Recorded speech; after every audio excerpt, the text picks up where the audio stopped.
ತಟ್ಟಿ ನಮ್ಮ 18 ವರ್ಷ ಪೂರೈಸಿರುವಂತ ಅಯ್ಯಪ್ಪ ಸ್ವಾಮಿ ಅವರಿಗೆ ಧನ್ಯವಾದಗಳು. ಈಗ ಜಗದ್ಗುರು ಮಹಾಸನ್ನಿಧಿಯವರು ಆಶೀರ್ವಚನವನ್ನು ದಯಪಾಲಿಸಬೇಕಂತ ಜಗದ್ಗುರು ಮಹಾಸನ್ನಿಧಿಯವರ ಪಾದದಲ್ಲಿ ಕೇಳ್ಕೊಳ್ತೇನೆ.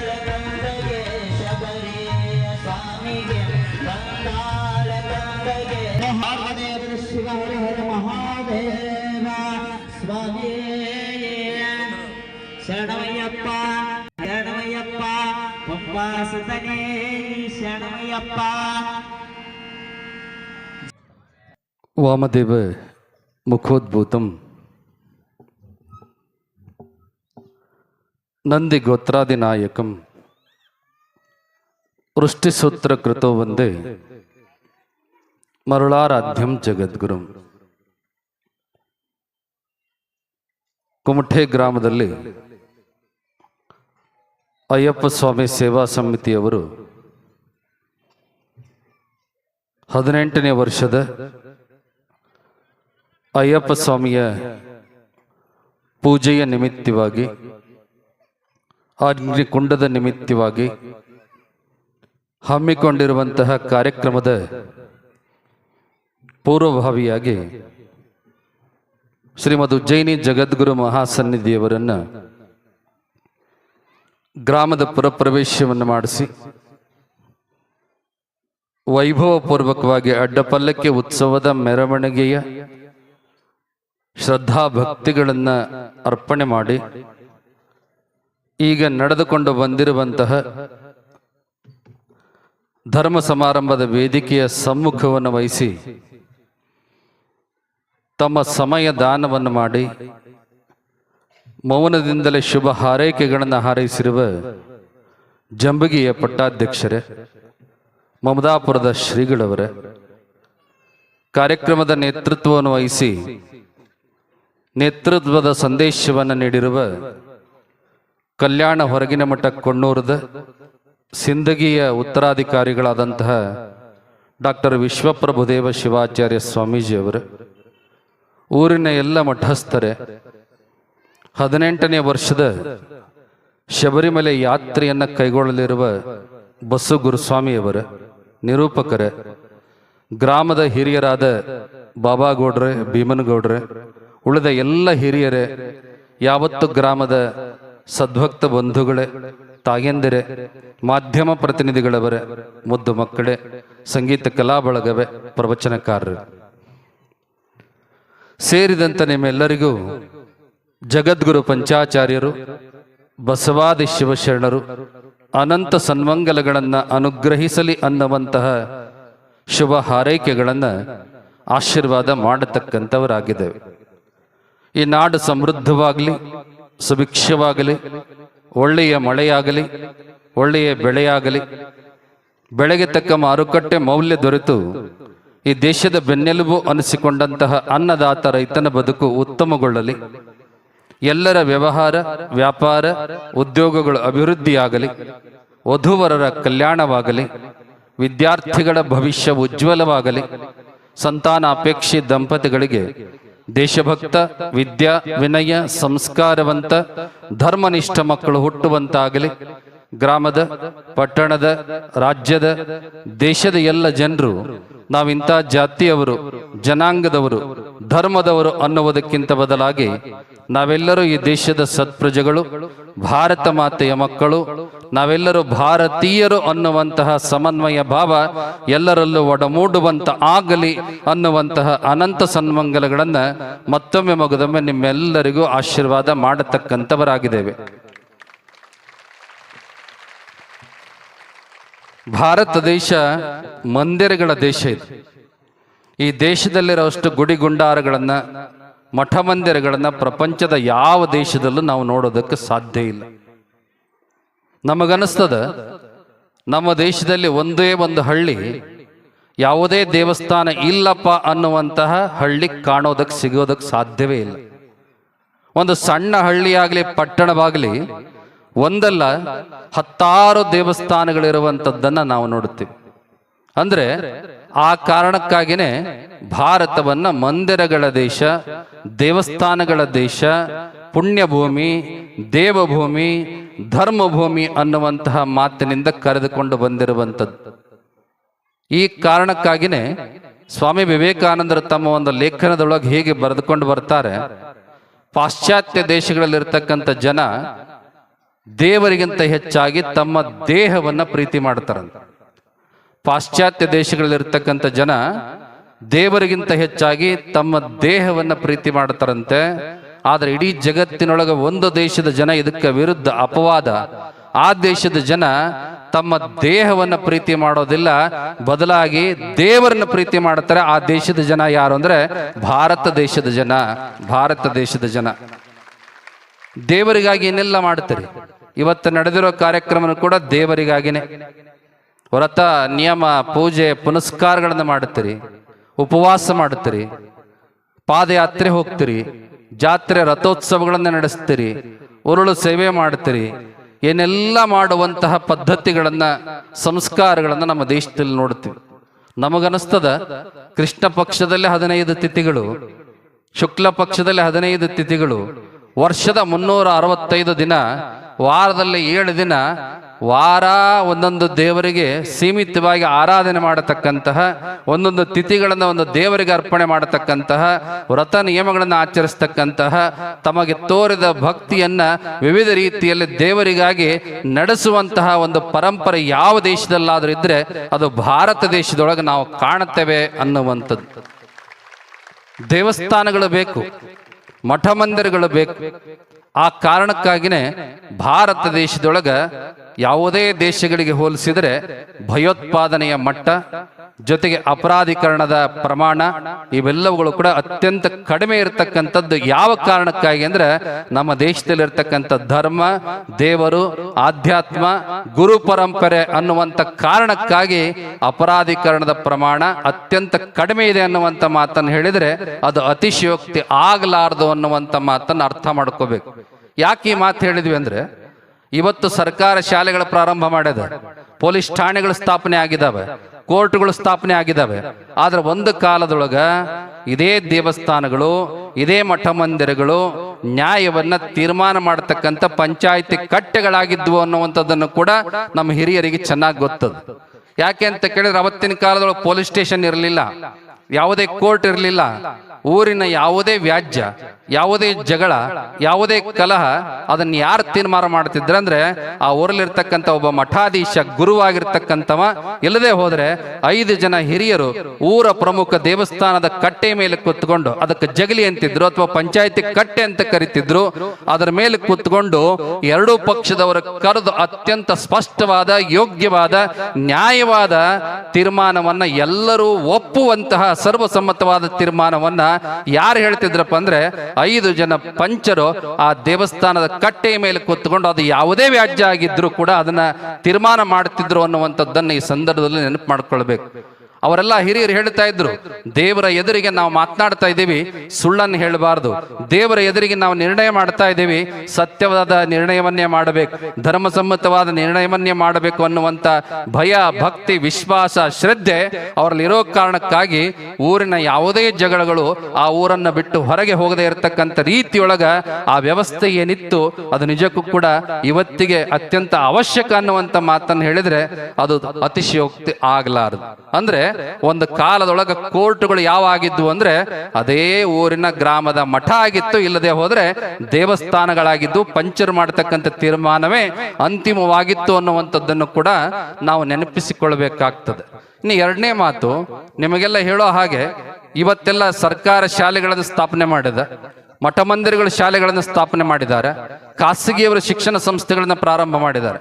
ನಿಮ್ಮ ಹಿರಿಯವರನ್ನ, ವಯಸ್ಸಾದವ್ರನ್ನ ಕೇಳ್ರಿ, ನೀನು ಪ್ರೈಮರಿ ಶಾಲೆ ಎಲ್ಲಿ ಓದಿದ್ದ ಅಜ್ಜ ಅಂತ ಕೇಳಿದ್ರೆ ನಮ್ಮೂರೊಳಗೆ ಒಂದು ಆಂಜನೇಯನ ದೇವಸ್ಥಾನ ಇತ್ತು, ಇಲ್ಲ ಈಶ್ವರ ಗುಡಿ ಇತ್ತು, ಇಲ್ಲ ಬಸವಣ್ಣನ ಗುಡಿ ಇತ್ತು, ಅಲ್ಲಿ ಶಾಲೆ ನಡೀತಿತ್ತು, ಅಲ್ಲಿ ಪಾಠ ಮಾಡ್ತಿದ್ರು, ಅಲ್ಲಿ ಓದ್ತಿದ್ವಿ ಅನ್ನುವಂಥ ಮಾತನ್ನು ಅವ್ರು ಹೇಳುವಂಥದ್ದನ್ನು ನೋಡ್ತೀವಿ. ಅಂದ್ರೆ ಒಂದು ಕಾಲದೊಳಗ ಇದೇ ಮಠ ಮಂದಿರಗಳು, ಇದೇ ದೇವಸ್ಥಾನಗಳು ಶಿಕ್ಷಣವನ್ನ ನೀಡತಕ್ಕಂತಹ ಗುರುಕುಲ ಕೇಂದ್ರಗಳಾಗಿದ್ವು, ಶಾಲೆಗಳಾಗಿದ್ವು ಅನ್ನುವಂಥದ್ದನ್ನು ಕೂಡ ನಾವು ಮರಿಬಾರದು. ಬಹುಶಃ ನಮಗನಿಸ್ತದ ಇವತ್ತಿನ ಶಿಕ್ಷಣ ಪದ್ಧತಿಯನ್ನು ನೋಡಿದಾಗ, ಇಲ್ಲಿ ಬಹಳ ಜನ ವಿದ್ಯಾರ್ಥಿಗಳು ಬಂದಿದ್ದೀರಿ, ಓದಿದವರು ಬಂದಿದ್ದೀರಿ, ನೌಕರಿ ತಗೊಂಡವ್ರು ಬಂದಿದ್ದೀರಿ, ಶಿಕ್ಷಕರು ಕೂಡ ಇದ್ದೀರಿ. ಬೇಸರ ಪಟ್ಕೊಳ್ತಕ್ಕಂಥ ಅವಶ್ಯಕತೆ ಇಲ್ಲ. ಆದ್ರೆ ಸತ್ಯವಾಗಿರ್ತಕ್ಕಂಥ ಇವತ್ತಿನ ವಾಸ್ತವದ ಮಾತು ಏನಂತ ಕೇಳಿದ್ರೆ, ಬಹುಶಃ ತಂದೆ ತಾಯಿಗಳಿಗೆ ತಮ್ಮ ಮಕ್ಕಳು ಬಹಳ ಖುಷಿಯಾದ ವಿಚಾರ ಯಾವಾಗ ಹೇಳ್ತಾರ, ಯಾವಾಗ ಅವ್ರಿಗೆ ಖುಷಿ ಆಗ್ತದೆ ತಂದೆ ತಾಯಿಗಳಿಗೆ ಅಂದ್ರೆ ಒಂದು A4 ಶೀಟ್ನೊಳಗೆ ಅತ್ಯಂತ ಹೆಚ್ಚು ಮಾರ್ಕ್ಸ್ ತಗೊಂಬಂದಾನ ಅಂದ್ರೆ ಬಹಳ ಖುಷಿ ಆಗ್ತದೆ. ಇವತ್ತಿನ ಶಿಕ್ಷಣದ ಗುಣಮಟ್ಟವನ್ನ, ಮಾನದಂಡವನ್ನ ಯಾವುದರಿಂದ ಅಳಿತೀರಿ ನೀವು? ಕೇವಲ ಒಂದು A4 ಸೈಜಿನ ಮಾರ್ಕ್ ಶೀಟ್ನಿಂದ. ಅಂದ್ರೆ ಮಾರ್ಕ್ಸ್ ವಾದನೆ ಅತ್ಯಂತ ಪ್ರಮುಖವಾಗಿರ್ತಕ್ಕಂಥದ್ದನ್ನು ನಾವು ನೋಡ್ತೀವಿ.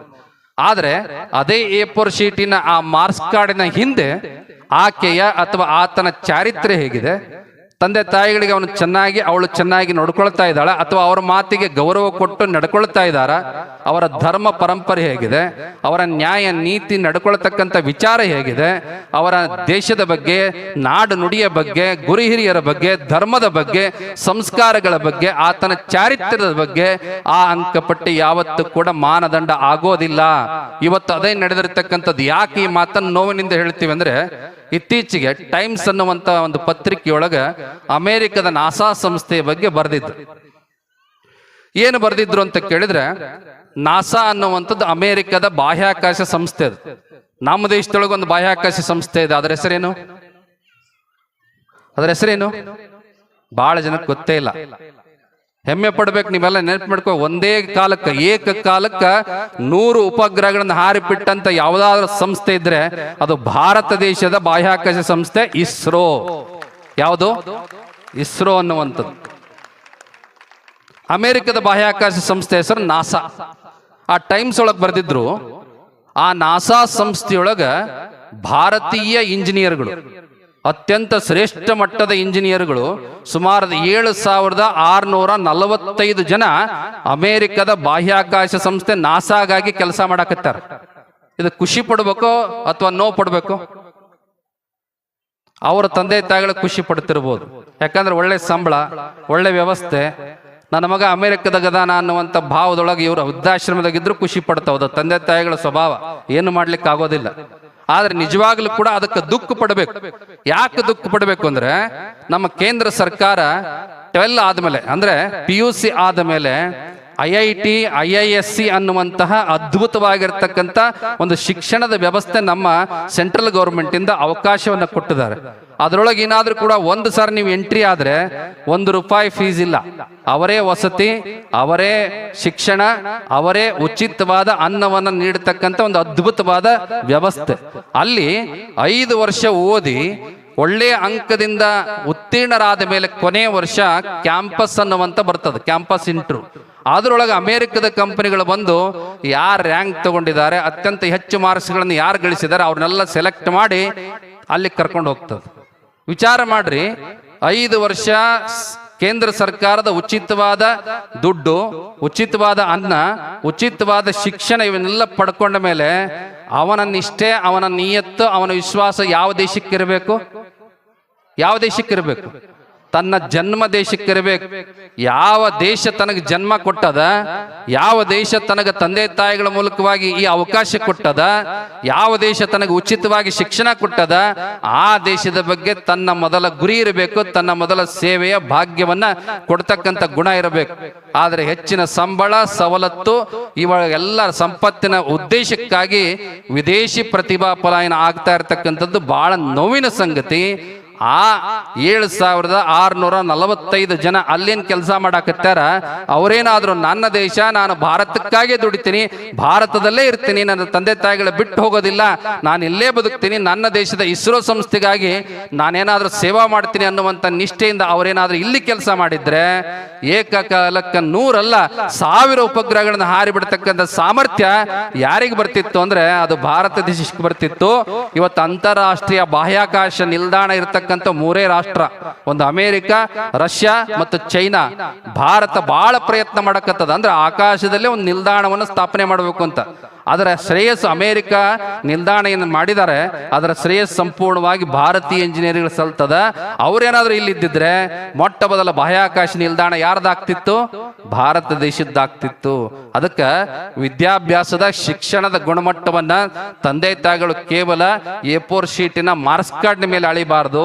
ಹಿಂದಿನ ಪದ್ಧತಿ ಏನಿತ್ತು, ಆ ಶಾಲೆಗಳಲ್ಲಿ ನಡೀತಿದ್ವು, ಗುಡಿಗಳಲ್ಲಿ ನಡೀತಿತ್ತು, ಮಂದಿರಗಳಲ್ಲಿ ನಡೀತಿದ್ವು, ಮಠಗಳಲ್ಲಿ ಗುರುಕುಲಗಳಿರ್ತಿದ್ವು.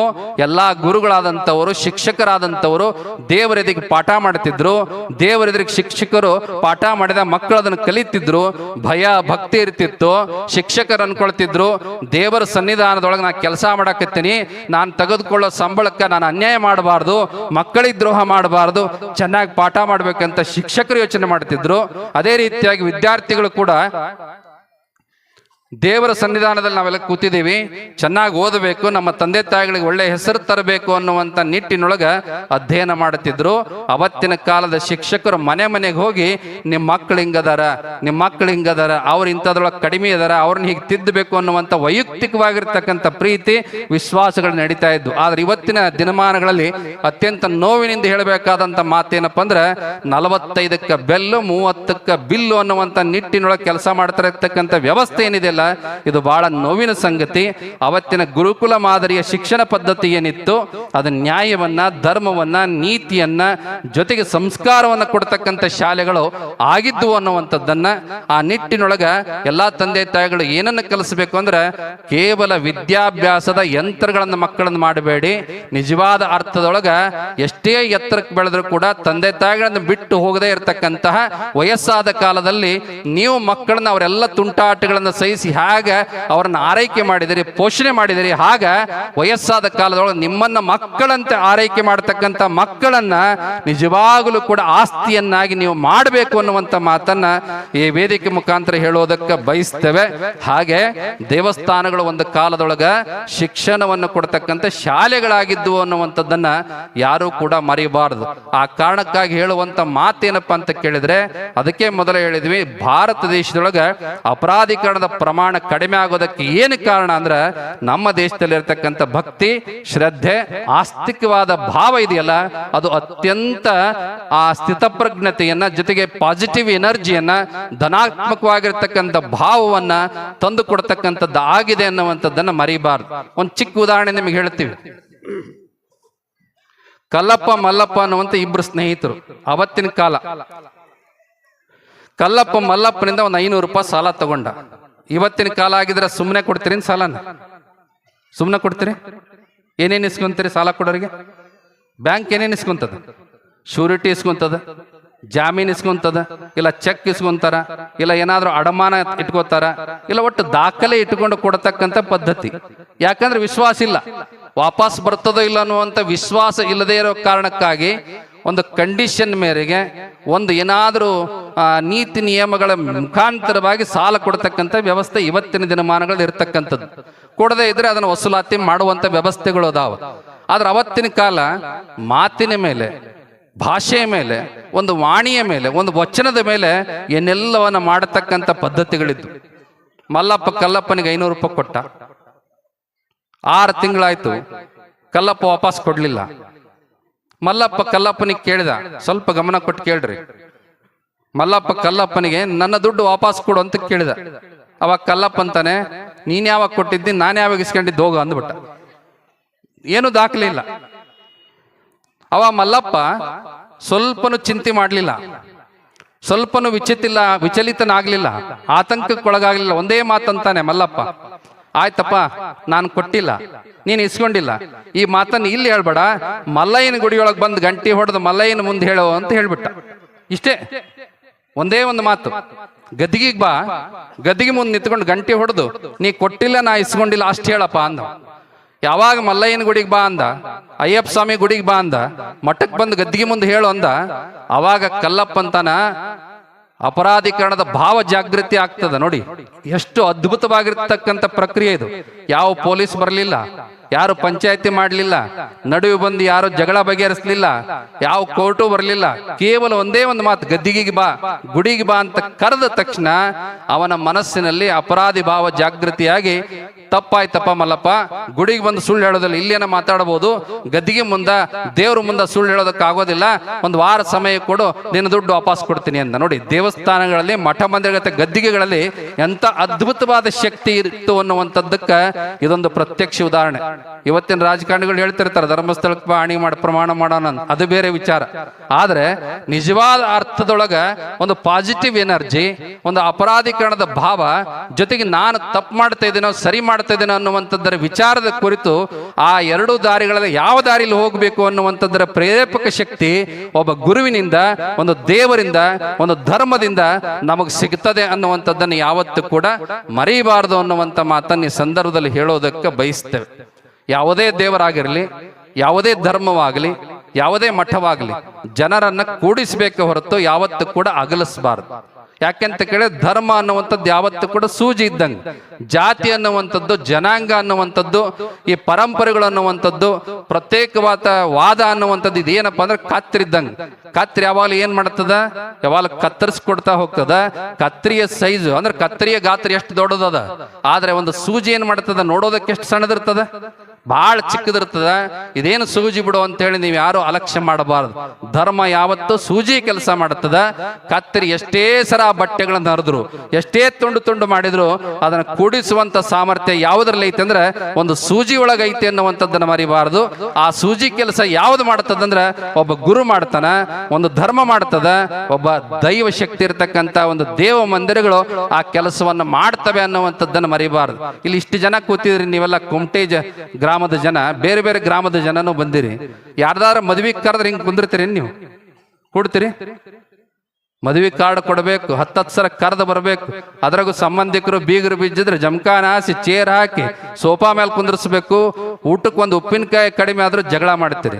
ಇಲ್ಲಿ ಸಾವುಕಾರು ಬಂದಿರಿ, ಬಡವರು ಬಂದಿರಿ, ಶ್ರೀಮಂತರು ಬಂದಿರಿ, ದೊಡ್ಡವರು ಸಣ್ಣವರು ಯಾರು ಕೂಡ ನಾವು ಭೇದ ಭಾವ ಮಾಡದೆ ಎಲ್ಲರನ್ನ ಕೂಡಿಸಿ ಅಂಟ್ಕೊಂಡು ಕುಂತೀರಿ. ಅದೇ ಬಸ್ನೊಳಗೆ ಒಬ್ರು ಕೈ ಬಿಡಿಯಂಗೆಲ್ಲ ಜಗಳ ಆಗ್ತವ, ಒಂದು ಕಾಲು ಬಿಡಿಯಂಗೆಲ್ಲ ಜಗಳ ಆಗ್ತವ. ಆದ್ರೆ ಇಲ್ಲೆಲ್ಲರೂ ಕೂಡ ಕೂಡಿ ಕುಂತಿದ್ದೀರಿ. ಇದಕ್ಕೆ ಕಾರಣ ಏನಪ್ಪಾ ಅಂದ್ರೆ ನಿಮ್ಮಲ್ಲಿರ್ತಕ್ಕಂಥ ದೇವ ಭಕ್ತಿ, ನಿಮ್ಮಲ್ಲಿರ್ತಕ್ಕಂಥ ಗುರು ಭಕ್ತಿ, ನಿಮ್ಮಲ್ಲಿರ್ತಕ್ಕಂಥ ಧರ್ಮದ ಮೇಲಿನ ಶ್ರದ್ಧೆ ಎಲ್ಲರನ್ನ ಕೂಡಿಸ್ತಕ್ಕಂಥ ಕೆಲಸವನ್ನು ಮಾಡುತ್ತದೆ. ಅದಕ್ಕೆ ಕೂಡಿಸೋದಕ್ಕಾಗಿ ನಾವೆಲ್ಲ ಒಂದು ಅನ್ನೋದಕ್ಕಾಗಿ ಇಂತಹ ಧಾರ್ಮಿಕ ಕಾರ್ಯಕ್ರಮಗಳು ಬೇಕು, ಇಂಥ ದೇವರ ಕಾರ್ಯಕ್ರಮಗಳು ಬೇಕು, ಇಂಥ ಪ್ರವಚನ ಕಾರ್ಯಕ್ರಮಗಳು ಬೇಕು, ಇಂಥ ಗುರುಗಳ ಉಪದೇಶಗಳು ಬೇಕು ಅನ್ನುವಂಥದ್ದನ್ನ ಯಾರೂ ಕೂಡ ಮರೀಬಾರದು ಅನ್ನುವಂಥ ಮಾತನ್ನ ಈ ಸಂದರ್ಭದಲ್ಲಿ ಅಪ್ಪಣೆಯನ್ನು ಕೊಡಿಸ್ತಾ, ವಿಶೇಷವಾಗಿ ಇವತ್ತು ಅಯ್ಯಪ್ಪ ಸ್ವಾಮಿಯ ಯಾತ್ರೆ 18ನೇ ವರ್ಷ. 18 ಸಂಖ್ಯೆಗೆ ಬಹಳ ವಿಶೇಷವಾದ ಮಹತ್ವದ. ಅದಕ್ಕೆ ಬಹುಶಃ ಉಜ್ಜಯಿನಿ ಜಗದೊಳಗೆ ಬಂದಾರ, ಜಗದೊಳ ಉತ್ಸವ ನಡೆದದ, ಇಷ್ಟು ದೊಡ್ಡ ಕಾರ್ಯಕ್ರಮ ನಡೆದದ. 18 ಅನ್ನುವಂಥದ್ದು, 9 ಅನ್ನುವಂಥದ್ದು ಬಹಳ ಪೂರ್ಣ ಸಂಖ್ಯೆ. ಇದು 18 ಅನ್ನುವಂಥದ್ದು ಅವರಿಗೆ ಗೊತ್ತದ, ಶಬರಿಮಲೆಗೆ ಹೋದವ್ರಿಗೆಲ್ಲ ಗೊತ್ತದ. ಅಲ್ಲಿ ಮೆಟ್ಲು ಎಷ್ಟದವ? 18 ಮೆಟ್ಲು ಹತ್ತೆ ಸ್ವಾಮಿ ದರ್ಶನ ಮಾಡ್ಕೋಬೇಕು. ಬಹಳ ವಿಶೇಷತೆ ಇದು. ಈಗ ನೀವು ಶಬರಿಮಲೆಯಲ್ಲಿ ಕಾಣತಕ್ಕಂಥದ್ದು. ಸ್ವಲ್ಪ ಪುರಾತನವಾಗಿ ನಾವು ವಿಚಾರ ಮಾಡೋದಾದ್ರೆ ವ್ಯಾಸ ಮಹರ್ಷಿ ಬರೆದಂತ ಪುರಾಣಗಳ ಸಂಖ್ಯೆನೂ 18. ದೇವಿ ಪುರಾಣದಲ್ಲಿರ್ತಕ್ಕಂಥ ಅಧ್ಯಾಯಗಳ ಸಂಖ್ಯೆ ಎಷ್ಟು? 18. ಅಷ್ಟೇ ಅಲ್ಲ, ಮಹಾಭಾರತದಲ್ಲಿರ್ತಕ್ಕಂಥ ಪರ್ವಗಳ ಸಂಖ್ಯೆ ಎಷ್ಟು? ಅಧ್ಯಾಯಗಳ ಸಂಖ್ಯೆ ಅದು ಕೂಡ 18. ಹಾಗೆ ಮಹಾಭಾರತದ ಯುದ್ಧ ಎಷ್ಟು ದಿವಸ ನಡೀತು? ಅದು 18. ಅಂದ್ರೆ ಇಷ್ಟೆಲ್ಲ ಇತಿಹಾಸದೊಳಗ ಒಂದು ಅತ್ಯಂತ ಶ್ರೇಷ್ಠವಾಗಿರ್ತಕ್ಕಂಥ ಸಂಖ್ಯೆಯ ವಾರ್ಷಿಕವಾದ ಅಯ್ಯಪ್ಪ ಸ್ವಾಮಿಯ ಮಹೋತ್ಸವಕ್ಕೆ ಇವತ್ತು ಉಜ್ಜಯಿನಿ ಜಗದೊಳವರು ಕರ್ಕೊಂಡ್ ಬಂದಿದ್ದೀರಿ ಅಂದ್ರೆ ಅದು 18ನೇ ವರ್ಷದ ಕಾರ್ಯಕ್ರಮಕ್ಕೆ ನೀವು ಕರೆದು ಇಷ್ಟು ಅದ್ದೂರಿಯಾದ ಅಡ್ಡಪಲ್ಲಕ್ಕಿ ಉತ್ಸವದ ಮೆರವಣಿಗೆಯನ್ನ ಮಾಡ್ಕೊಂಡು ಬಂದಿದ್ದೀರಿ. ನಿಮ್ಮೆಲ್ಲರಿಗೂ ಕೂಡ ಆ 18ರ ಅದ್ಭುತವಾದ ಪೂರ್ಣ ಸ್ವರೂಪದ ಆಶೀರ್ವಾದ ಪ್ರಾಪ್ತವಾಗಲಿ ಎನ್ನುವಂತ ಮಾತನ್ನ ಈ ಸಂದರ್ಭದಲ್ಲಿ ಆಶೀರ್ವಾದ ಮಾಡುತ್ತಾ, ವಿಶೇಷವಾಗಿ ಕುಮಟೆ ಗ್ರಾಮದ ಜನ ಬಹಳ ಭಕ್ತಿವಂತರಿದ್ದಾರೆ. ನಮಗನಿಸ್ತಿತ್ತು ಸ್ವಾಮಿಗಳು ಭಿನ್ನ ಹಾಕಿದಾಗ ಇಲ್ಲೇ ಒಂದು ಅರ್ಧ ಕಿಲೋಮೀಟರ್ ಉತ್ಸವ ಅಜ್ಜಾರೆ, ಒಂದು ಅರ್ಧ ಗಂಟೆ ಮುಗಿಸಿ ಬಿಡ್ತೀವಿ ಅಂತ. ಯಾವಾಗ ಭಿನ್ನ ಹಾಕಿದ್ರು ಹಂಗೆ ಹೇಳ್ತಾರ ಅವ್ರು. ಪಲ್ಲಕ್ಕಿ ಉತ್ಸವ ನಮಗ್ ಗೊತ್ತದು, 10ವರೆಗೂ ನಿಮ್ಮ ಇಚ್ಛದು ಅಂದ್ರೆ ಕಾಯ್ತಿರ್ತೀರಿ ನೀವು. ಹತ್ತಿದ ಮ್ಯಾಗ ಯಾರ ಇಚ್ಛದು? 10ವರೆಗೆ ನಮ್ಮ ಇಚ್ಛದು. ನಾವ್ ಎಷ್ಟೊತ್ತಿಗಾರ ಬರ್ಬೋದು, ಹತ್ತಿದ ಮ್ಯಾಗ ನಿಮ್ಮ ಇಚ್ಛೆ ಎಷ್ಟೊತ್ತಿಗಾರ ಇಳಿಸ್ಬೋದು.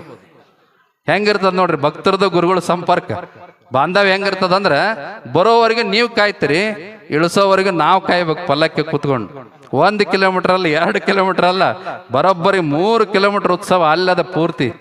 ಆದ್ರೂ ಕೂಡ ಗುರುಗಳಿಗೆ ಎಲ್ಲೂ ಕೂಡ ಆಯಾಸ ಆಗದಂಗೆ, ಸ್ವಲ್ಪನೂ ಬೇಸರ ಆಗದಂಗೆ ಎಷ್ಟು ಕುಂಭಗಳು, ಆರತಿ, ಹಗಲು ವೇಷಗಾರರು, ಜೊತೆಗೆ ಡೊಳ್ಳಿನವರು, ಸಮಾಳದವರು, ನಮ್ಮ ಉಡುಪಿ ಕಡೆ ಭಜನಿಯವರು, ಇವರೆಲ್ಲರೂ ಕೂಡ ಆ ಉತ್ಸವಕ್ಕೆ ಬಹಳ ಉತ್ಸಾಹದ ಮೆರಗನ್ನ ಈ ಕುಮಟೆ ಗ್ರಾಮದ ಉತ್ಸವದೊಳಗೆ ನೀವೆಲ್ಲ ತಂದಿದಿರಿ, ಭಕ್ತಿಯನ್ನು ಸಮರ್ಪಣೆ ಮಾಡಿದಿರಿ.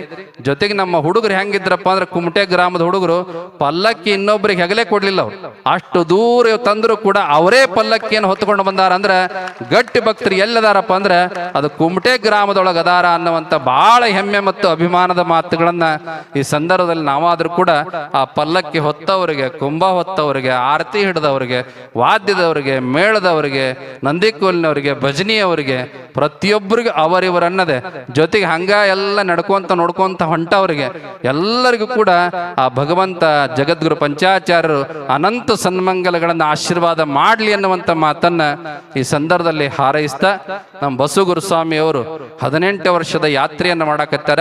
ಆ ಯಾತ್ರೆ ಸನ್ಮಂಗಲವಾಗಲಿ, ಯಶಸ್ವಿ ಆಗಲಿ, ನಿರ್ವಿಘ್ನವಾಗಿ ಶಬರಿಮಲೆಗೆ ಅವರೆಲ್ಲ ಹೋಗಿ ಬರುವಂತ ಆಗ್ಲಿ ಅನ್ನುವಂತ ಮಾತನ್ನ ಅವರಿಗೂ ಕೂಡ ಆಶೀರ್ವಾದ ಮಾಡೋದಕ್ಕೆ ಬಯಸ್ತೇವೆ. ನಮ್ಮ ಮಠಸ್ಥರು ಅನೇಕ ಜನ ಕೂತಿದ್ದಾರೆ, ಅವರಿಗೂ ಕೂಡ ಒಳ್ಳೆಯದಾಗಲಿ. ನಮ್ಮ ಶರಣಯ್ಯ ಶಾಸ್ತ್ರಿಗಳು ಬಹಳ ಸುಂದರವಾಗಿ ಪ್ರವಚನವನ್ನು ನಡೆಸಿಕೊಟ್ಟಿದ್ದಾರೆ. ಸಂಗೀತ ಕಲಾ ಬಳಗಕ್ಕೆ, ಶಾಸ್ತ್ರಿಗಳಿಗೆ ಅನಂತ ಸನ್ಮಂಗಲಗಳು. ವಿಶೇಷವಾಗಿ ನಮ್ಮ ಅಮದಾಪುರ ಶ್ರೀಗಳವರು, ಜಂಬಿಗೆ ಶ್ರೀಗಳವರು ಈ ಗ್ರಾಮದ 2 ಕಣ್ಣುಗಳ ಉಪಾಧಿಯೊಳಗೆ ಯಾವುದೇ ಕಾರ್ಯಕ್ರಮಗಳಿದ್ರು ಕೂಡ ಬಂದು ನಿಮಗೆಲ್ಲ ಶುಭವನ್ನ ಹಾರೈಸ್ತಕ್ಕಂತಹ ಬಹಳ ಅಪರೂಪದ ಗುರುಗಳಾಗಿದ್ದಾರೆ. ಒಂದು ಕಡೆಗೆ ವಿರಕ್ತ ಕಣ್ಣಾದ್ರೆ ಮತ್ತೊಂದು ಕಡೆ ಗುರುವರ್ಗದ ಕಣ್ಣು, ಎರಡೂ ಸಮನ್ವಯದ ದೃಷ್ಟಿಯೊಳಗ ಈ ಕುಮಟೆ ಗ್ರಾಮಕ್ಕೆ ಯಾವತ್ತು ಕೂಡ 2 ಕಣ್ಣುಗಳು ಒಂದೇ ದೃಷ್ಟಿಯೊಳಗೆ ಇರ್ತಕ್ಕಂಥದ್ದು ಬಹಳ ಅದ್ಭುತವಾಗಿರ್ತಕ್ಕಂಥ ವ್ಯವಸ್ಥೆ ಅನ್ನುವಂಥ ಮಾತನ್ನ ಈ ಸಂದರ್ಭದಲ್ಲಿ ತಿಳಿಯಪಡಿಸಿ, ನಮ್ಮ ಅಮದಾಪುರ ಶ್ರೀಗಳು ಯಾವಾಗಲೂ ಸಮನ್ವಯ ಬುದ್ಧಿನೇ, ಸಹಬಾಳ್ವೆ, ಸಮನ್ವಯದ ಬಹಳ ಅದ್ಭುತವಾಗಿರ್ತಕ್ಕಂಥ ಗುರುಗಳು. ಅವರಿಗಿಬ್ಬರಿಗೂ ಕೂಡ ಸನ್ಮಂಗಲ ಉಂಟಾಗಲಿ ಅನ್ನುವಂಥ ಮಾತನ್ನ ಈ ಸಂದರ್ಭದಲ್ಲಿ ಹಾರೈಸಿ, ನಮ್ಮ ಕೊಣ್ಣೂರು ಶ್ರೀಗಳವರು ಬಹುಶಃ ನಿಮ್ಮೆಲ್ಲರಿಗೂ ಚಿರಪರಿಚಿತರಿದ್ದಾರೆ. ವಿಶೇಷವಾಗಿ ಯಾವುದೇ ಗ್ರಾಮಕ್ಕೆ ಹೋದರೂ ಕೂಡ ತಮ್ಮ ಪ್ರವಚನದ ಮುಖಾಂತರವಾಗಿ ಜಾಗೃತಿಯನ್ನು ಉಂಟು ಮಾಡಿ, ಸಂಘಟನೆಯನ್ನು ಮಾಡಿ, ಪಂಚಪೀಠಗಳ ಯಾರೊಬ್ಬರಾದರೂ ಜಗದೊಳನ್ನು ಕರೆಸಿ ಆ ಗ್ರಾಮದೊಳಗೆ ಉತ್ಸವ ಕಾರ್ಯಕ್ರಮಗಳು ನಡೆಸ್ತಕ್ಕಂಥ ಪರಿಪಾಠವನ್ನು ಹಾಕೊಂಡು ಬಂದಿದ್ದಾರೆ. ಇವತ್ತು ಕುಮಟೆ ಗ್ರಾಮದಲ್ಲೂ ಕೂಡ ಇವತ್ತು ಉಜ್ಜಯಿನಿ ಜಗದೊಳಗೆ ಬಂದಾರ ಅಂದ್ರೆ ಅದಕ್ಕೆ ಯಾರ ಭಿನ್ನ ಹಾಕಿ ಕರ್ಕೊಂಡ್ ಬಂದಾರಪ್ಪ ಅಂದ್ರೆ ನಮ್ಮ ಕೊಣ್ಣೂರು ಶ್ರೀಗಳವರು ಅನ್ನುವಂಥ ಮಾತನ್ನ ಈ ಸಂದರ್ಭದಲ್ಲಿ ಹೇಳೋದಕ್ಕೆ ಬಯಸ್ತೇವೆ. ಅನೇಕ ಬಾರಿ ದೂರವಾಣಿ ಕರೆ ಮಾಡಿ ಜಗದ್ರೊಳನ್ನ ಇಂಥದ್ದೇ ಸಮಯಕ್ಕೆ ದಯಮಾಡಿಸಿ ಆಶೀರ್ವಾದ ಮಾಡಬೇಕು ಅನ್ನುವಂತಹ ಆಗ್ರಹದ ವಿನಂತಿಯನ್ನು, ಬಹುಶಃ ನಿನ್ನೆನೆ ನಾವು ಉಜ್ಜಯಿನಿಗೆ ಹೋಗ್ಬೇಕಾಗಿತ್ತು, ಆದ್ರೆ ಇಲ್ಲ ಏನಾದ್ರೂ ಮಾಡ್ರಿ ಕುಮಟೆ ಗ್ರಾಮದೊಳಗೆ ಚೆನ್ನಾಗಿ ನಡೆದ ಕಾರ್ಯಕ್ರಮ, ತಾವು ಆಶೀರ್ವಾದ ಎಷ್ಟೊತ್ತಿಗೆ ಹೇಳ್ತಾರೆ ಅಷ್ಟೊತ್ತಿಗೆ ಮುಗಿಸ್ತೀವಿ ಅಂದ್ರು. ಆದ್ರೂ ಕೂಡ ಇದು ಗೋಧೂಳಿ ಮುಗಿಯಾಕತ್ತೈತಿ. ಇರ್ಲಿ, ಏನೇ ಇದ್ರು ಕೂಡ ಭಕ್ತರ ಗುರುಗಳಾಗಿ, ಭಕ್ತರಿಗೆ ಪ್ರೀತಿಗಾಗಿ ನಾವು ಇರ್ಬೇಕು, ನಗನಗ್ತಾನೆ ಇರ್ಬೇಕು. ನಮ್ಗೆ ಎಷ್ಟೇ ತ್ರಾಸಿದ್ರು ಅದೆಲ್ಲವನ್ನ ಭಕ್ತರ ನಗುವಿನೊಳಗೆ, ಭಕ್ತರ ಸಂತೋಷದಲ್ಲೇ ಮರೆಯುವಂತ ಕಾರಣಕ್ಕಾಗಿನೇ ಗುರುಗಳಾಗಿರ್ತಾರೆ. ಆ ಹಿನ್ನೆಲೆಯೊಳಗೆ ಎಲ್ಲೇ ಇದ್ರು ಕೂಡ ಆಶೀರ್ವಾದ ಅತ್ಯಂತ ಹಸನ್ಮುಖ ಭಾವದಿಂದ ನಾವು ಮಾಡ್ಕೋತ ಬಂದಿದ್ದೀವಿ. ಏನೇ ಇದ್ರು ಕೂಡ ಭಕ್ತರಿದ್ರೆ ಮಠಗಳು, ಭಕ್ತರಿದ್ರೆ ಪೀಠಗಳು. ಆ ಕಾರಣಕ್ಕಾಗಿ ಇಷ್ಟು ಹೊತ್ತು ನೀವೆಲ್ಲ ಪಲ್ಲಕ್ಕಿ ಉತ್ಸವ ಮಾಡಿದ್ರು, ಕಾರ್ಯಕ್ರಮ ನಡೆಸಿದ್ರು ಕೂಡ ಬಹಳ ಸಂತೋಷದಿಂದ ಮುಹೂರ್ತ ಮಾಡಿ ನಿಮಗೆಲ್ಲ ಆಶೀರ್ವಾದ ಮಾಡ್ತಾ ಇದ್ದೇವೆ. ಅಂತ ಕೊಣ್ಣೂರು ಶ್ರೀಗಳವರಿಗೆ ವಿಶೇಷವಾದ ಪೀಠದ ಆಶೀರ್ವಾದ ಸದಾಕಾಲ ಇರಲಿ ಅನ್ನುವಂಥ ಮಾತನ್ನು ಹಾರೈಸಿ, ನಮ್ಮ ನಿರೂಪಕರು ಇರ್ಬೋದು, ವಿಶೇಷವಾಗಿ ಜೋಡೆತ್ತುಗಳು ನಮ್ಮ ಬಾಬಾಗೌಡರು ಮತ್ತೆ ಭೀಮನಗೌಡರು ಮನೆಯೊಳಗೆ ಪೂಜೆ ಪ್ರಸಾದ್ ಜಂಗಮ ಶೆಟ್ಟಿ ಮಂತನ, ಧನ್ಯಾಳದ ಅತ್ಯಂತ ಪ್ರೀತಿಯ ಮಳೆಯೋಗಿ ಸ್ವಾಮಿಯ, ಮಳೆ ಸ್ವಾಮಿಯ ಗದ್ದಿಗೆ ಆರಾಧಕರವರು, ಅಲ್ಲಿಯೂ ಅನೇಕ ಸೇವೆಗಳನ್ನು ಮಾಡಿದ್ದಾರೆ. ಆ ಧನ್ಯಾಳದೊಳಗೆ ಜಂಗಮ ಶೆಟ್ಟಿ ಪರಿವಾರ ಬಹಳ ದೊಡ್ಡ ಪರಿವಾರದ, ಹಾಗಾಗಿ ಅವರೆಲ್ಲರೂ ಕೂಡ ಉಜ್ಜಯಿನಿ ಪೀಠ ಪರಂಪರೆಗೆ ಸಂಬಂಧಪಟ್ಟವರು. ಧನ್ಯಾಳ ಗ್ರಾಮದಲ್ಲಿ ಇರ್ತಕ್ಕಂಥದ್ದು ಏನಪ್ಪಾ ಅಂದ್ರೆ, ಮಳೆಸ್ವಾಮಿ ಒಬ್ಬ ಜಗದ್ಗುರುಗಳೇ ಉಜ್ಜಯಿನಿ ಜಗದೊಳಗೆ ಬಂದಲ್ಲಿ ತಪಸ್ಸು ಮಾಡಿ ಆರಾಧನೆ ಮಾಡಿರ್ತಕ್ಕಂಥ ಒಂದು ತದ್ರೂಪಿ ಗದ್ದಿಗೆ ಎಲ್ಲೈತಿ ಅಂದ್ರೆ ಧನ್ಯಾಳ ಗ್ರಾಮದೊಳಗದ. ಅದಕ್ಕೆ ಧನ್ಯಾಳ ಮನೆತನಕ್ಕೆ ಸಂಬಂಧಪಟ್ಟವರು ಅಥವಾ ಧನ್ಯಾಳ ಗ್ರಾಮಕ್ಕೆ ಸಂಬಂಧಪಟ್ಟವರು ಇದ್ರೆ ಅದು ಉಜ್ಜಯಿನಿ ಪೀಠ ಪರಂಪರೆಗೆ ಸೇರಿದವರು ಅನ್ನುವಂಥ ಮಾತನ್ನು ಕೊಣ್ಣೂರು ಸ್ವಾಮಿಗಳು ಏನು ಹೇಳಿದ್ರು ಅದು ಸತ್ಯವಾಗಿರ್ತಕ್ಕಂಥ ಮಾತು. ಬಹುಶಃ ಅವರ ಸಂಬಂಧಿಕರು, ಅವರೆಲ್ಲ ವ್ಯವಸ್ಥೆಗಳು ಕೂಡ ನಮ್ಮ ಭೀಮನಗೌಡರಿಗೆ ಜಂಗಮ ಶೆಟ್ಟಿ ಪರಿವಾರದವರು ಧನ್ಯಾಳದೊಳಗೆ ಇದ್ದಾರೆ ಅನ್ನುವಂಥ ಮಾತನ್ನ ಈ ಸಂದರ್ಭ ತಿಳಿಯಪಡಿಸಿ, ಒಟ್ಟಾರೆಯಾಗಿ ನಿಮ್ಮ ಕುಮಟೆ ಗ್ರಾಮದ ಕಾರ್ಯಕ್ರಮವನ್ನು ಕಂಡು ಜಗದ್ಗುರು ಮಹಾಸನ್ನಿಧಿಯವರಿಗೆ ಬಹಳ ಸಂತೋಷ ಸಂಭ್ರಮ ಉಂಟಾಗಿದೆ. ನಿಮ್ಮೆಲ್ಲರ ಆ ಪ್ರೀತಿ ವಿಶ್ವಾಸ ಯಾವತ್ತೂ ಕೂಡ ಪೀಠಗಳ ಮೇಲೆ, ಮಠಗಳ ಮೇಲೆ, ಗುರುಗಳ ಮೇಲೆ, ಜಂಗಮರ ಮೇಲೆ, ಹಾಗೆ ಮಹೇಶ್ವರ ವರ್ಗದ ಮೇಲೆ ಸದಾಕಾಲ ಇದ್ದು ನಿಮ್ಮ ಜಾತಿ ವ್ಯವಸ್ಥೆ, ನಿಮ್ಮ ಸಾಮಾಜಿಕ ವ್ಯವಸ್ಥೆ ಏನೇ ಇದ್ರೂ ಕೂಡ ನಿಮ್ಮ ಸನಾತನ ಪರಂಪರೆ ಏನ್ ನಿಮಗೆ ಹಿಂದೆ ತಾತ ಮುತ್ತಾತ ನಿಮ್ಮ ತಂದೆಯವರು ಹಾಕಿ ಕೊಟ್ಟಿದ್ದಾರೆ, ಆ ಮಾರ್ಗವನ್ನು ಯಾವತ್ತೂ ಕೂಡ ಯಾರು ಬಿಡದೆ ಅದನ್ನು ನಡೆಸ್ಕೊಂಡು ಹೋಗ ಹೋಗಬೇಕು ಅನ್ನುವಂಥ ಮಾತನ್ನ ಈ ಸಂದರ್ಭದ ತಿಳಿಯಪಡಿಸಿ ಒಂದೇ ಒಂದು ಮಾತನ್ನು ಹೆಣ್ಮಕ್ಳು ಹೇಳೋದಕ್ಕೆ ಬಯಸ್ತೇವೆ. ಹೈಸ್ಕೂಲ್ ಓದೋರು ಇರ್ಬೋದು, ಕಾಲೇಜ್ ಓದೋರು ಇರ್ಬೋದು, ಯಾವುದೇ ಕಾರಣಕ್ಕೂ ಕೂಡ ನಿಮ್ಮ ದಾರಿಯನ್ನ ಯಾವತ್ತೂ ಕೂಡ ಬದಲಾಯಿಸಿಕೊಳ್ಬಾರ್ದು. ಬಹಳಷ್ಟು ಅದ್ಭುತವಾದ ವ್ಯವಸ್ಥೆ ಈ ದೇಶದೊಳಗೆ ಒಂದು ಅಜೆಂಡಾ ರೀತಿಯೊಳಗ ನಡ್ಕೊಂಡು ಬಂದದ. ನಮ್ಮ ದೇಶದ ಸನಾತನ ವ್ಯವಸ್ಥೆಯನ್ನೇ ಬುಡಮೇಲು ಮಾಡತಕ್ಕಂತ ಸಂಸ್ಕೃತಿಗಳು ನಡ್ಕೊಂಡು ಬಂದಿದ್ದಾವೆ. ಯಾವುದೇ ಕಾರಣಕ್ಕೂ ಕೂಡ ಸಚ್ಚಾರಿತ್ರವಂತರಾಗಿರ್ಬೇಕು. Character is the very important thing. ಅದನ್ನ ಬಿಟ್ರೆ, ಅದನ್ನ ನೀವೇನಾದ್ರೂ ಕಳ್ಕೊಂಡ್ರೆ ನಿಮ್ಮ ಜೀವನವನ್ನೇ ನೀವು ಕಳ್ಕೊಂಡಂಗ ಅನ್ನುವಂಥನ್ನು ಮರಿಬಾರದು. ಹೆತ್ತ ತಂದೆ ತಾಯಿಗಳಿಗೆ ನೋವು ಮಾಡತಕ್ಕಂಥ ಮಕ್ಕಳು ಇದ್ರೆಷ್ಟು ಬಿಟ್ರೆಷ್ಟು ಅನ್ನುವಂಥದ್ದನ್ನು ಅರ್ಥ ಮಾಡ್ಕೋಬೇಕು. ನೀವು ಎಷ್ಟೇ ಚಂದಿದ್ದು ಏನೇ ಓದಿದ್ರು ಕೂಡ ಈ ಜಗತ್ತಿಗೆ ಅತ್ಯಂತ ಕಷ್ಟಪಟ್ಟ ನಿಮ್ಮನ್ನ ಜಗತ್ತಿಗೆ ಕರ್ಕೊಂಬಂದಾರಲ್ಲ, ಅವರಿಗೆ ಯಾವ ಕಾರಣಕ್ಕೂ ಕೂಡ ನೋವುಂಟು ಮಾಡತಕ್ಕಂಥ ಮಕ್ಕಳು ನೀವಾಗಬಾರ್ದು. ಹೆಣ್ಮಕ್ಳು ಆರಂಭದಲ್ಲಿ ಅದು ಹೈಸ್ಕೂಲ್ನಲ್ಲಿರ್ಬೋದು, ಕಾಲೇಜ್ನಲ್ಲಿರ್ಬೋದು, ನಡೆದಂತ ಒಂದು ಸಣ್ಣ ಘಟನೆ ಅವತ್ತೇ ಮನೆಯಾಗಿ ಬಂದು ಅಣ್ಣ ತಮ್ಮಂದ್ರ ಎದುರಿಗೆ, ತಂದೆ ತಾಯಿಗಳ ಎದುರಿಗೆ ಹೇಳಿದ್ದೆ ಆದ್ರೆ ಅದು ಬೆಳೆಯೋದಿಲ್ಲ, ಅದು ದೊಡ್ಡದಾಗೋದಿಲ್ಲ. ಅದಕ್ಕೆ ಯಾವತ್ತು ಕೂಡ ನೀವು ಒಳ್ಳೆಯವರಾಗಬೇಕು, ಚಾರಿತ್ರ್ಯವಂತರಾಗಬೇಕು. ನಿಮ್ಮ ಪರಂಪರೆ, ನಿಮ್ಮ ಧರ್ಮ, ನಿಮ್ಮ ಮನೆತನದ ಕುಲಶ್ರೇಷ್ಠತೆಯನ್ನ ಉಳಿಸ್ಕೊಂಡು ಹೋಗ್ತಕ್ಕಂತಹ ಶ್ರೇಷ್ಠ ಹೆಣ್ಮಕ್ಳಾಗಬೇಕು. ಗಂಡು ಮಕ್ಕಳು ಕೂಡ ಯಾವುದೇ ಕಾರಣಕ್ಕೂ ಕೂಡ ದುಶ್ಚಟದ ದಾಸರಾಗಬಾರದು, ವಿದ್ಯಾವಂತರಾಗಬೇಕು. ಕಷ್ಟಪಟ್ಟು ದುಡಿಬೇಕು. ಓದೋ ಕಾಲದಲ್ಲಿ ಓದಬೇಕು, ದುಡಿಯೋ ಕಾಲದಲ್ಲಿ ದುಡಿಬೇಕು. ಸಂಸಾರ ಬಂದ ಮೇಲೆ ಸುಖ ಪಡಕ್ಕಂತ ಕಾಲದಲ್ಲಿ ಸುಖ ಪಡಬೇಕು. ಅದಕ್ಕೆ ನಾವು ವಿದ್ಯಾರ್ಥಿಗಳಿಗೆ ಒಂದು ಮಾತು ಯಾವಾಗಲೂ ಹೇಳ್ತಿರ್ತೀವಿ, ಹುಟ್ಟಿದ ಆರಂಭದಿಂದ 20 ವರ್ಷದವರೆಗೆ ಯಾರು ಕಷ್ಟಪಡ್ತಾರೆ, ಇದು ಬರ್ದಿಟ್ಕೊಂಡ್ಬಿಟ್ರಿ ಎಲ್ಲ ನೋಟ್ಬುಕ್ನೊಳಗೆ. ಹುಟ್ಟಿದ ಆರಂಭದಿಂದ 20 ವರ್ಷದವರೆಗೆ ಯಾರು ಕಷ್ಟಪಡ್ತಾರ, ಬಾಕಿ 80 ವರ್ಷ ಸುಖವಾಗಿರ್ತಾರ. ಮೊದಲೇ ಸುಖ ಬೇಕು 20 ವರ್ಷದವರೆಗೆ ಅಂತ ಯಾರು ಆಸೆ ಪಡ್ತಾರ, ಬಾಕಿ 80 ವರ್ಷ ಕಷ್ಟಪಡ್ತಾರ. ಅದಕ್ಕೆ ಅರ್ಥ ಮಾಡ್ಕೊಳ್ರಿ, ಬಹಳ ವ್ಯವಸ್ಥಿತವಾಗಿ ಷಡ್ಯಂತ್ರ ನಡೀತದ. ಆ ಷಡ್ಯಂತ್ರದ ಭಾಗವಾಗಬೇಡಿ. ನೀವು ನಿಮ್ಮ ಜೀವನವನ್ನ ಅತ್ಯಂತ ಶ್ರೇಷ್ಠವಾದ ರೀತಿಯೊಳಗೆ ರೂಪಿಸಿಕೊಳ್ಬೇಕು. ನಮ್ಮ ಸನಾತನ ಪರಂಪರೆಯ ಧರ್ಮ ರಕ್ಷಕರು ಯಾರಪ್ಪ ಅಂದ್ರೆ ನೀವೆಲ್ಲ ಭಾವಿ ಪ್ರಜೆಗಳು ಅನ್ನುವಂಥದ್ದನ್ನ ಮರಿಬಾರ್ದು. ಆ ಕಾರಣಕ್ಕಾಗಿ ತಂದೆ ತಾಯಿಗಳು, ಗುರು ಹಿರಿಯರು ಗೌರವದಿಂದ ನಡ್ಕೊಳ್ತಕ್ಕಂತಹ ವ್ಯಕ್ತಿಗಳು ನೀವಾಗಬೇಕು. ಜೊತೆಗೆ ಸ್ತ್ರೀಯರನ್ನ, ಹೆಣ್ಮಕ್ಳನ್ನ ಗೌರವದಿಂದ ಕಾಣತಕ್ಕಂಥ ಸಂಸ್ಕೃತಿ ಆಗಬೇಕು. ಊರಿನೊಳಗ ದೇವರ ವಿಚಾರ ಬಂದಾಗ, ಧರ್ಮದ ವಿಚಾರ ಬಂದಾಗ, ಗುರುಗಳು ಬಂದಾಗ ನಾವೆಲ್ಲ ಒಂದು ಅನ್ನುವಂಥದ್ದನ್ನ ಯಾವತ್ತಿಗೂ ಕೂಡ ಕುಮಟೆ ಗ್ರಾಮ ಏನ್ ನಡ್ಕೊಂಡು ಬಂದದ ಇದು ಯಾವತ್ತಿಗೂ ಮುಂದುವರೆದುಕೊಂಡು ಹೋಗಬೇಕು ಅನ್ನುವಂಥ ಮಾತನ್ನ ಅಪ್ಪಣೆಯನ್ನು ಕೊಡಿಸಿ ಇವತ್ತು ನಿಮ್ಮೆಲ್ಲರಿಗೂ ಕೂಡ ಇಷ್ಟ ಆಶೀರ್ವಚನ ಮಾಡಿ ಹೊರಟಿದ್ದೇವೆ. ಮುಂದೆ ನೀವು ಮತ್ತೆ ಯಾವಾಗ ಕರಿತೀರಿ ಅವಾಗ ದಯಮಾಡಿಸಿ ಕುಮಟೆ ಗ್ರಾಮ ನಮ್ಮದು ಅನ್ನುವಂಥ ಭಾವದೊಳಗ ನಾವು ಮತ್ತೆ ಬರ್ತೀವಿ ಅನ್ನುವಂಥ ಮಾತನ್ನ ನಿಮ್ಮೆಲ್ಲರಿಗೂ ಕೂಡ ತಿಳಿಯಪಡಿಸಿ ಮತ್ತೊಮ್ಮೆ ಮುಗಿದೊಮ್ಮೆ ಸೇರಿದಂತ ಎಲ್ಲರಿಗೂ, ದಾನಿಗಳು, ಸತ್ಕಾರ ಮೂರ್ತಿಗಳು, ಅಯ್ಯಪ್ಪ ಸ್ವಾಮಿ ಮಾಲಾಧಾರಿಗಳಿಗೂ ಸರ್ವರಿಗೂ ಕೂಡ ಸನ್ಮಂಗಲವನ್ನ ಆಶೀರ್ವಾದ ಮಾಡಿ ಮತ್ತೊಮ್ಮೆ ಶುಭವನ್ನ, ಮಂಗಲವನ್ನ ಹಾರೈಸಿ ನಮ್ಮ ಆಶೀರ್ವಚನ ಸಂದೇಶವನ್ನ ಪೂರ್ಣಗೊಳಿಸ್ತಾ ಇದ್ದೇವೆ. ಓಂ ಶಾಂತಿ ಶಾಂತಿ ಶಾಂತಿ. ಜಗದ್ಗುರು ಮಹಾಸನ್ನಿಧಿಯವರಿಗೆ ಭಕ್ತಿ ಪ್ರಣಾಮ.